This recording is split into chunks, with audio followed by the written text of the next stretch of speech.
I don't know if I should tell you this story. Should I tell you the story? All right, I'll tell you the story. All right. So what do people do when they go out to the desert, right? They always take fucking mushrooms or peyote or whatever. So I finally decided, like, you know what? Fuck this. I'm going to try it. So my buddy told me to only take like 4. All right. So in my head, I'm like, okay, that means I should take 6. All right. Because he's trying to ease me into this thing. It's like, I'm only going to do this once. I'm never going to do it again. I want to fucking see shit talking to me, right? So I say to my wife, I'm going to take 6. And she was like, well, why would you take 6? He told you to take 4. So I'm like, all right, you're probably right. You're probably right. All right. So the kids are in bed. It's a 4-hour ride. It's 10 o'clock at night. I'm like, fuck it. I'm going in. Right. So I take this shit. One pill makes you nervous. Right. So I take this shit. And it didn't take long. Like 40 minutes later, it hit me.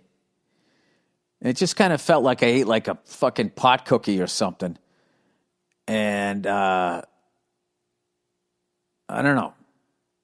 There was a couple of times like the toilet looked like it was breathing, you know, or like a painting kind of looked like it was moving. But other than that, I wasn't like seeing shit, right? Which kind of bugged me. I was like, fuck, I knew I should have taken 6, right? But the whole time I was like nauseous. I was like, what is this? Is this like fucking heroin? Like you puke or something? And I don't know. It was all right. I didn't like trip. I just kind of got into a weirder sort of, it felt like I ate weed or something, right? I know there's all these mushroom people going like, oh man, dude, you should have, because everybody I know takes mushrooms like, oh my God, dude. And like, I understand myself and I understand like fucking the universe and I'm one with it. And I was looking at all people and just feeling nothing but love. That didn't happen for me. I think because I've been facing all of these fucking things that I've been running from, it kind of went the other way. Like after I was done kind of like shit, like vibrating and stuff, and I was sort of coming down, I was left with this profound sense of sadness and loneliness. And I was even thinking about people that I knew loved me, and I was still feeling that. And I was like, what the fuck is this? This is crazy, right? So whatever. I went to bed, and then the next morning when I woke up, I think I pieced it together. It was like, it was actually a good thing. It was kind of bringing all of that stuff to the surface. And it's part of like all of this shit that I'm fucking finally dealing with. I also made me realize that I kind of sleptwalked through my 30s and 40s.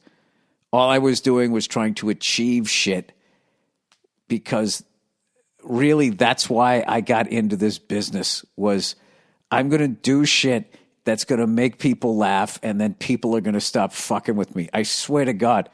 It goes back to like the 8-year-old me. And then because I thought being on stage, everybody just automatically liked you. And also Twitter didn't exist. Hey, you ginger mongoloid, right? I thought if I did that, you know, everybody would like me. People would stop fucking with me. And then I also thought, like, because I was afraid to talk to, you know, girls and shit when I was younger. I was like, they see me on stage and they'll come up to me. I don't have to break the ice. None of that was true. You still, as a comedian, I think with a musician, you can kind of sort of brood off in the corner. And they'd be like, hey, I really like your ukulele. You want to hang out or something? As a fucking comic, you still have to fucking, not only do you still got to work for it, they want you to be funny every 8 fucking seconds, like what they just saw you doing. So, yeah. So then that made me start watching stand-up and everything. And then also stop paying attention in school and just keep fantasizing about like just crazy shit. Like everything from fucking being the nude lead singer from AC/DC to like winning the Medal of Honor. Like just fucking bananas, like hero fantasies. And all of it came down to me not liking myself and not understanding all this bullshit that was happening to me. but along the way, because of that, I really got into stand-up comedy, and then I just wanted to be a comedian. But like, if I really get boiled down to it, that's the reason why I did it. I got into it. And I think all of that shit that I then, my 20s was figuring out stand-up and meeting all these great people that I'm now been friends with forever.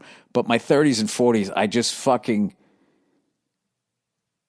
plowed through and didn't deal with all of this fucking shit that it's embarrassing. Like, I feel like I should have dealt with it by the time I was like 21, 22. And now I'm 52, going to be 53. So I think that's what the tail end of that little experience was out there. So it was a good thing, as much as it wasn't like, I think if you kind of like yourself, I think if you like yourself and you're at peace with shit that's happened to you, the people in your life or who were in your life or whatever, I think if you're at peace, or you're not even if you're not at peace, if you've just fucking like gone through sadness and allowed yourself to feel sad, cried or whatever, but as opposed to being like, I don't give a fuck, I don't give a shit, I don't care, I don't give a fuck, right? If you just fucking do that, or maybe I'm just being fucking narcissistic right now and thinking that my experience will be your experience if you had roughly the same sort of thing. But I would be interested to hear what anybody who's had something like that, or I'll listen to your theories, because I'm trying to figure out why. I think I did. I don't know. It was, I did, whatever. I fucking went to Joshua Tree. I tried to hallucinate. Didn't quite happen. But I mean, that's what's, I gave it the old college try. I don't know. I also think like, I'm just not like, because one of my buddies is going like, what's it like right now? I go, well, the TV looks like it's growing and it's going to fall, sort of, but not really. It's not like Alice in Wonderland, but it looks like, but I know it isn't. And then somebody else goes, just go with it. It's like, go with what? I don't want to fucking think the TV's falling on me. I don't know. The whole fucking thing was funny.